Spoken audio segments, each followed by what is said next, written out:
आइए सबसे पहले आपको खबरें दिखाएं, उससे पहले ये तस्वीरें दिखाते हैं। ये तस्वीरें हैं तो एक फिल्म की, जब उसकी शूटिंग के दौरान स्टंट करते हुए एक ज़बरदस्त हादसा हुआ। लेकिन हम आपसे ये आग्रह करना चाहते हैं कि वो तमाम लोग जो स्टंट करने में विश्वास रखते हैं, ज़रा इन तस्वीरों को देखिए और चेत जाइए।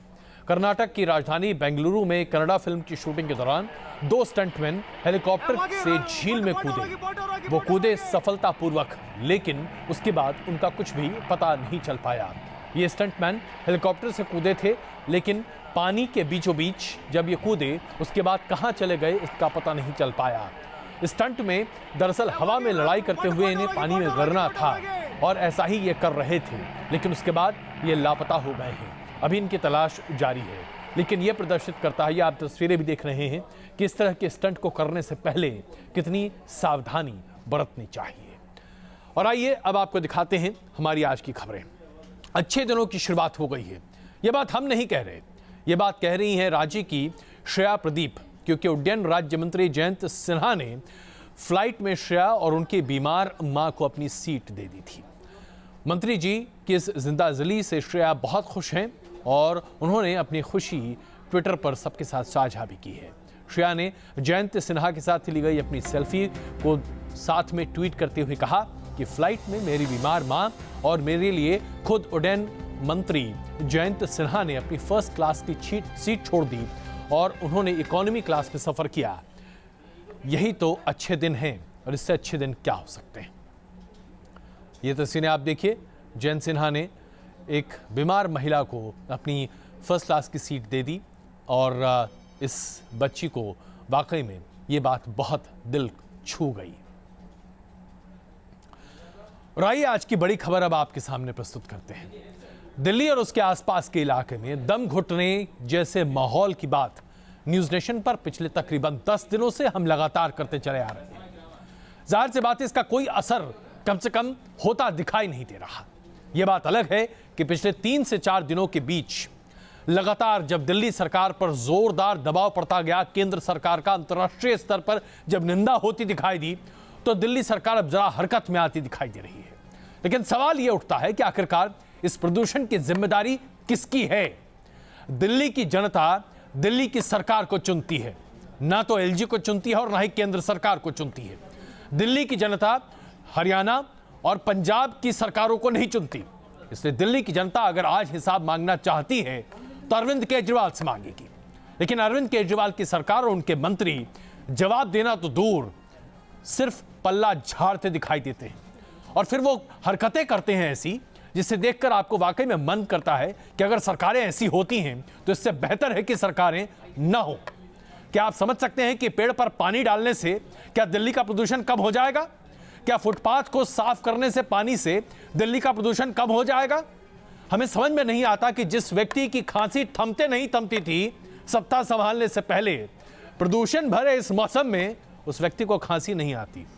काश अरविंद केजरीवाल जी दिल्ली के हर नागरिक को बेंगलोर के उसी सेंटर में भेज दें जहां उन्होंने अपना इलाज कराया। हम भी बढ़िया से सांस लेते, खुश रहते। केजरीवाल साहब, आपकी तरह हमें खांसी नहीं होती। कौन कहेगा ये किसी देश की राजधानी की तस्वीर है? कौन कहेगा कि इस शहर में राष्ट्रपति और प्रधानमंत्री रहते हैं? आसमान में छाई धुंध और बढ़ते प्रदूषण ने राजधानी दिल्ली की सूरत ही बिगाड़ कर रख दी है। जहरीली धुंध ने दिल्ली एनसीआर के आसमान में ऐसा डेरा डाला कि केजरीवाल सरकार के हाथ पांव फूल गए। केंद्र सरकार को भी समझ में नहीं आ रहा है कि करें तो करें क्या। ठीकरा एक दूसरे के सिर पर फोड़ा जा रहा है। देर हो लेकिन फिर भी कर लीजिए, क्योंकि करने आज समस्या तो जिसको सांस लेने में तकलीफ आ रही है उसकी है ना, तो समस्या दूर हो, ये मूल बात। आर्टिफिशियल रेन की टेक्नोलॉजी अपना सकते हैं, अगर ये संभव है तो हम लोग भी लेके आएं और उसको अपने यहाँ इम्प्लीमेंट करें, और ताकि जब भी कभी इस तरीके की समस्या हो उसे अप्लाई करके इसका समस्या का तुरंत समाधान कर सकें। शहर की हवा दिन ब दिन और ज्यादा बदतर होती जा रही है। कहा यह भी जा रहा है कि अगर अब कदम नहीं उठाए गए तो पोल्यूशन अगले 24 घंटे में अपनी अधिकतम सीमा पर पहुंच सकता है। मिनिस्टर ने कुछ चीज़ें घोषित करी हैं, लेकिन 2 चीज़ें उसमें कमी है। एक, वेहिकुलर पोल्यूशन के लिए उन्होंने बोला अभी हम सोच रहे हैं, जबकि वेहिकुलर पोल्यूशन भी एक मेजर पोल्यूशन है, क्योंकि benzene and carbon monoxide levels भी दिल्ली के अंदर में काफ़ी ज़्यादा है। इतना ही नहीं, एनजीटी ने भी इस मामले में दिल्ली सरकार को कड़ी फटकार लगाई है। कूड़ा फेंकने वालों पर दिल्ली सरकार ने क्या कार्रवाई की? कूड़ा जलाने वालों के कितने चालान काटे गए? हेलीकॉप्टर से अब तक पानी का छिड़काव क्यों नहीं किया गया? कागजी कार्रवाई से कुछ नहीं होगा, हम अफसरों की तनख्वाह काटेंगे। हालांकि दिल्ली में जहरीली धुंध से निपटने के लिए इंतजाम भी किए जाने लगे हैं। जगह जगह सड़कों पर पानी छिड़का जा रहा है। 5 दिन तक किसी भी तरह के निर्माण कार्य पर रोक लगा दी गई है। लेकिन सवाल उठता है कि अगर दिल्ली सरकार ने ये कदम वक्त रहते उठा लिया होता तो शायद दिल्ली की ये बदतर हालत आज होती नहीं। Syed Aamir Hussain, news Nation, Delhi. क्या आप जानते हैं कि दिल्ली की सरकार देश की तमाम राज्य सरकारों के मुकाबले ग्रीन टैक्स के नाम पर सबसे ज्यादा कर वसूलती है अपने तमाम नागरिकों से?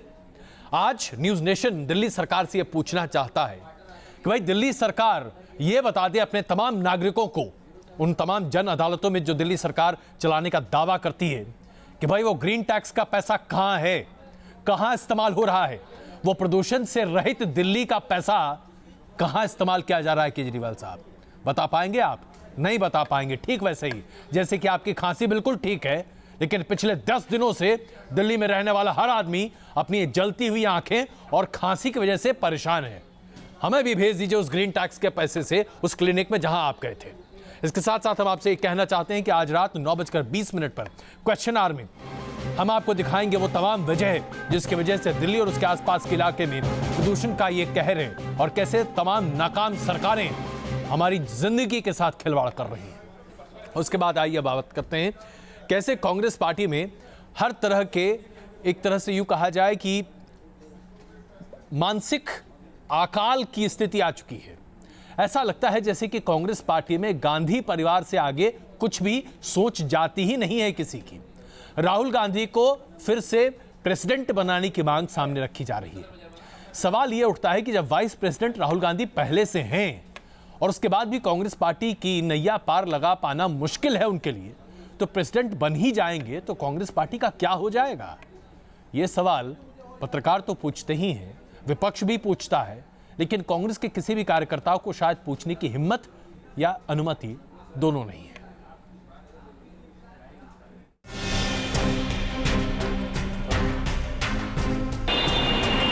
उत्तर प्रदेश के चुनाव सिर पर हैं। पंजाब चुनाव की रणनीति क्या होगी? संसद में मोदी सरकार को घेरने का प्लान क्या है? इन तमाम मुद्दों को लेकर कांग्रेस वर्किंग कमेटी की बैठक हुई। बीमारी की वजह से सोनिया गांधी बैठक में नहीं पहुंची, लेकिन सर्वसम्मति से बतौर अध्यक्ष सोनिया गांधी का कार्यकाल 1 साल के लिए बढ़ा दिया गया।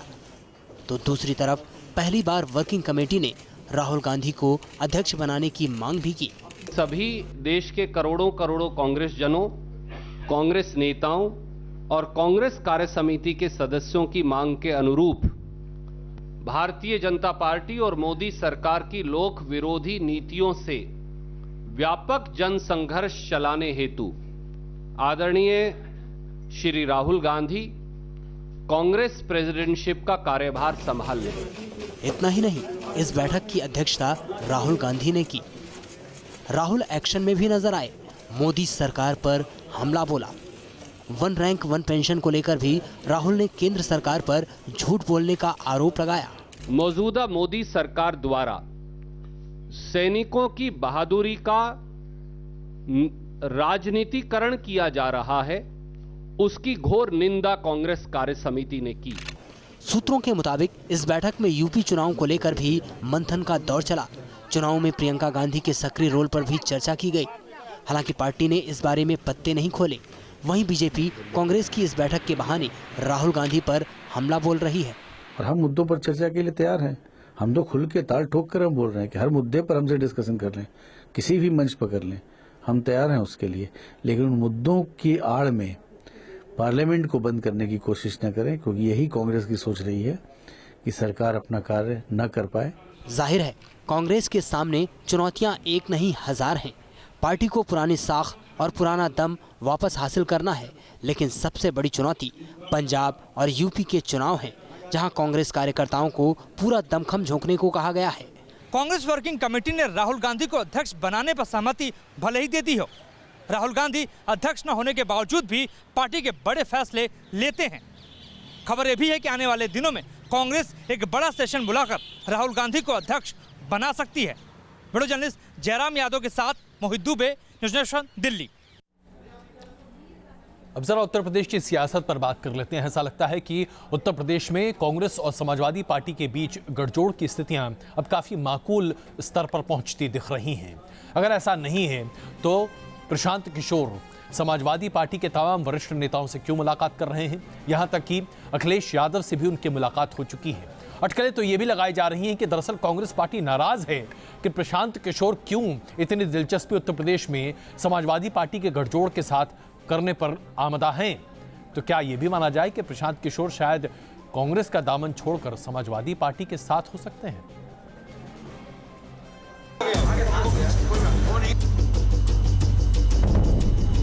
क्या यूपी चुनाव से पहले प्रशांत किशोर छोड़ेंगे कांग्रेस का साथ?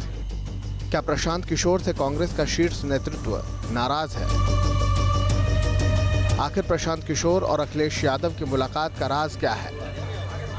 या फिर कांग्रेस और समाजवादी पार्टी का गठबंधन कराना चाहते हैं पीके? ये वो सवाल है जो दिन भर सियासी गलियारों में चर्चा का सबब बने रहे। अटकलों का बाजार गर्म रहा। लखनऊ में आज प्रशांत किशोर ने अखिलेश यादव से मुलाकात की। करीब 2 घंटे तक प्रशांत और अखिलेश के बीच मुलाकात का दौर चला। कहा जा रहा है कि कांग्रेस और समाजवादी पार्टी के गठबंधन को लेकर इन दोनों में बातचीत हुई है। इससे पहले भी प्रशांत मुलायम सिंह यादव से मुलाकात कर चुके हैं। अखिलेश भी कांग्रेस के साथ गठबंधन का इशारा कर चुके हैं। यूपी में कांग्रेस के रणनीतिकार प्रशांत किशोर ने आज दोपहर में मुख्यमंत्री अखिलेश यादव से उनके सरकारी आवास 5 कालिदास मार्ग पर मुलाकात करी। ये मुलाकात लगभग 2 घंटे तक चली और दोनों के बीच गठबंधन को लेकर चर्चा हुई। हालांकि ये भी क्लियर नहीं हो पाया है कि पूरी तरह से कि और क्या क्या बातें हुई, लेकिन ये माना जा रहा है कि गठबंधन पर जो बात चल रही है कांग्रेस के साथ वो अब शुरुआती दौर में है और इसमें दूसरी पार्टियाँ जैसे कि अजीत सिंह की RLD भी को भी शामिल करने को लेकर बात हुई है। वहीं अटकलें ये भी लगाई जा रही हैं कि पीके से कांग्रेस नाराज चल रही है। खासतौर पर यूपी और पंजाब के नेताओं ने प्रशांत को लेकर नाराजगी जाहिर की है। हालांकि कांग्रेस नेता प्रशांत किशोर से नाराजगी की खबरों से इनकार कर रहे हैं। प्रशांत किशोर बहुत अच्छा काम कर रहे हैं पार्टी के लिए और राहुल गांधी जी उन्हें लाए, उनके विश्वास पात्र हैं। पार्टी में वैसे कुछ असामाजिक तत्व जरूर कोशिश कर रहे होंगे कि जो राहुल गांधी के हाथ मजबूत कर रहे हैं उनको हटाने की। सच्चाई ये भी है कि प्रियंका गांधी के रोल को लेकर प्रशांत और कांग्रेस के नेतृत्व की राय एक नहीं बन पा रही। रीता बहुगुणा के पार्टी छोड़ने का ठीकरा भी प्रशांत किशोर के सिर फोड़ने की कोशिश की गई है।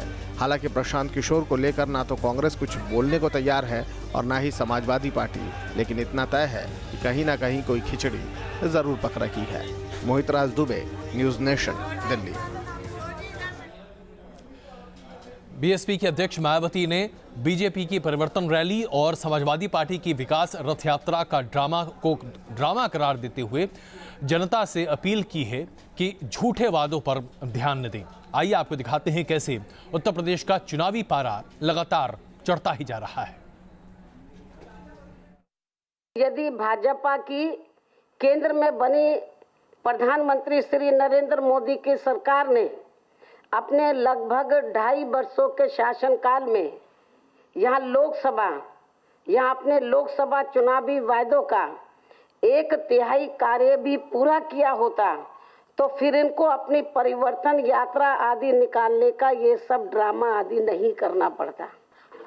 इसी प्रकार यदि प्रदेश की वर्तमान सपा सरकार ने भी अपने लगभग संपूर्ण हो रहे शासनकाल में प्रदेश की कानून व्यवस्था को ठीक करने के साथ साथ विकास के भी कुछ अच्छे व जमीनी कार्य करके दिखाए होते तो उन्हें भी फिर अपनी समाजवादी विकास रथ यात्रा निकालने की ये सब खोखली नाटकबाजी नहीं करनी पड़ती।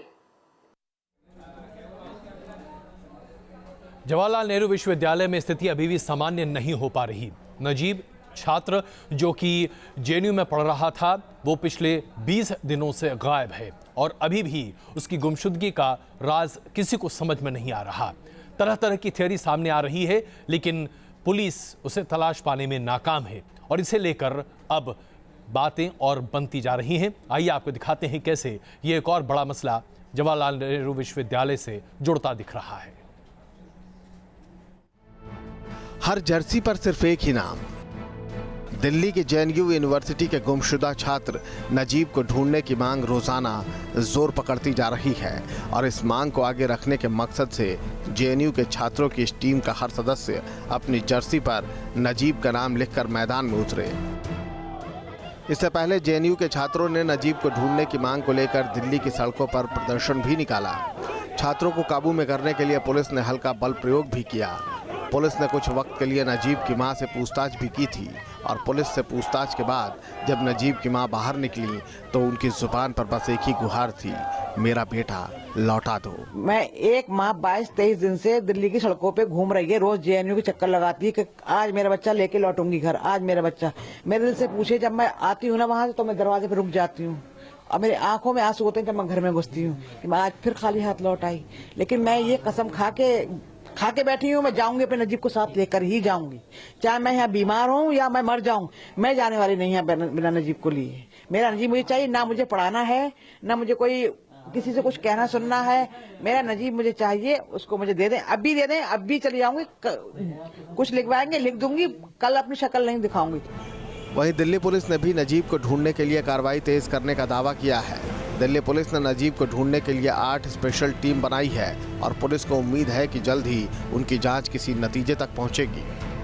कुछ दिनों पहले नजीब का यूनिवर्सिटी कैंपस में कुछ छात्रों से झगड़ा हुआ था और तभी से नजीब गायब है।